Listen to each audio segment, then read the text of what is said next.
What's up, guys? Game Fiend of all games here, and I'm back with another drama script of Saturday, and I'm going to give you my thoughts on WWE Payback. Let's start with the Kalisto versus Ryback match. I was very entertained by this match, and this match surprised me, even though it's a repeat match of their match at WrestleMania. But this match was far better than their WrestleMania match, even though both matches were on the pre-show, but I guess WWE wants people to watch the pre-show, so you gotta put a title on the line to get people to watch. And they picked the US title. So, but it was a good match. I enjoyed the Gorilla Press Slam off the top rope. That was entertaining. Ryback did good. Kalisto did good in this match. And thing about Ryback, apparently Ryback requested to be taken off TV because it seems like he has a problem with people that win matches indirectly get paid more than the people that lose.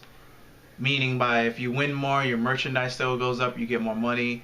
Where if you lose, you know, your merch can go down and not push. And I get where I get where he's coming from,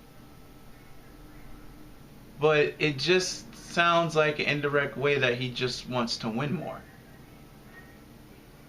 So yeah, that's what I get out of that conversation. Moving on with the next match, Corbin versus Dolph Ziggler. And Dolph Ziggler wins in a roll-up, just how Austin Aries won in a roll-up on NXT. And I like how the announcers try to play it off as a rookie mistake, which works because Corbin hasn't even made a full month on the main roster, so that would actually work. Some people are saying that it discredits his character, and how would you make it to the main roster without making any mistakes?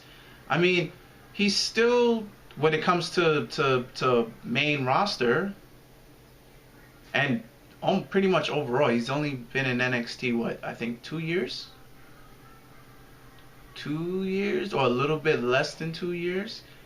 So it's not like he's like AJ Styles, who's been doing this for like 15.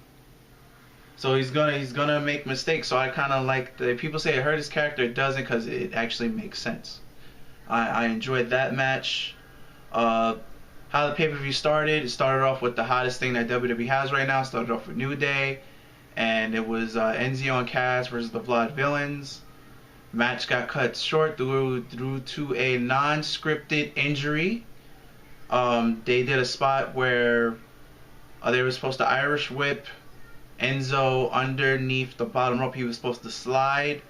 It looks like he started his slide a little bit too late, and his head hit the middle turnbuckle, and it ricocheted, and his head said smack dab off the mat, and he got a concussion.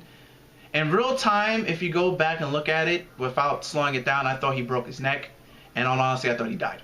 I'm not even gonna joke. I thought he died because he was laid out limp, and his eyes were like shot, like wide open, and just like there was no one there. So I thought he broke his neck and died. And then they immediately took the camera off of him.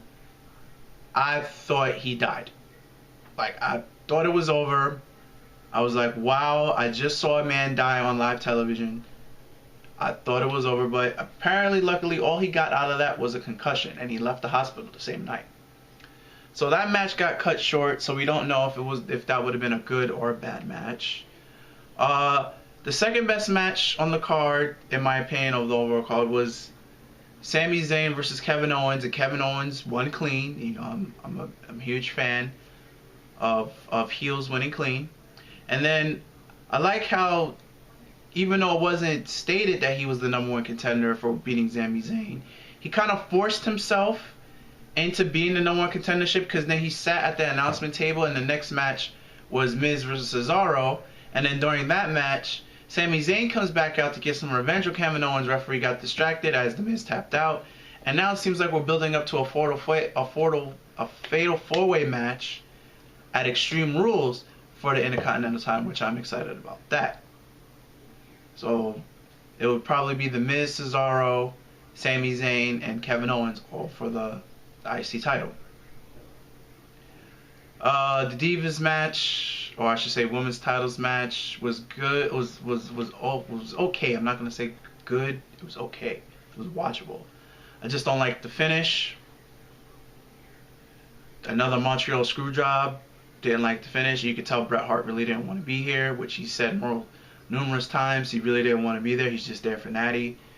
Didn't like the screw job finish, and I don't like how it was Charles Robinson that did the screw job finish.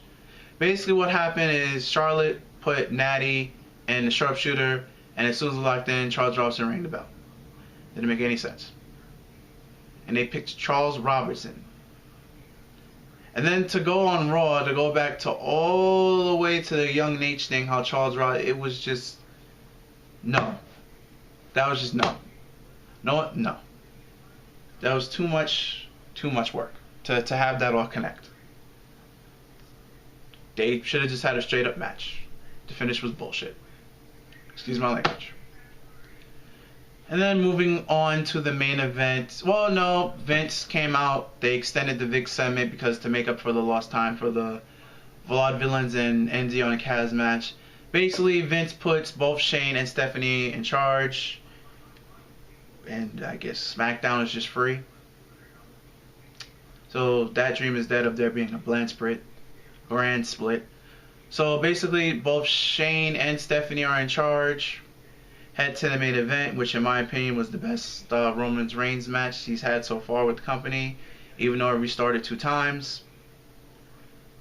First match ended in a countout, and I think the second time it ended in disqualification, and then it ended with Roman Reigns getting the pinfall over AJ Styles. It was a good match. I recommend you guys go watch the pay-per-view. Better overall pay-per-view than WrestleMania, believe it or not. Go figure. So that's that. And then you have Raw, which Dean Ambrose beats Jericho in an okay match, and Dean Ambrose needed a pay-per-view victory, and he got one. Forgot to talk about that match. But yeah, that match was good. And then we go to Raw, which was just sort of a filler, one say. And I thought I just read somewhere. Yeah, Rusev is now the #1 contender for the U.S. title since he won the Battle Royal on Raw. And then WWE is still going to somehow continue the tag team thing, but they got to wait for Enzo to recover from a concussion. But that's going to wrap this up for this week's Drama Scripted Saturday. Remember, there will be a Drama Scripted Saturday every Saturday. And if you like what you have witnessed, please remember to rate, comment, and subscribe. And look in the description box for more details about other things that I have going on. Other than that, later, and peace.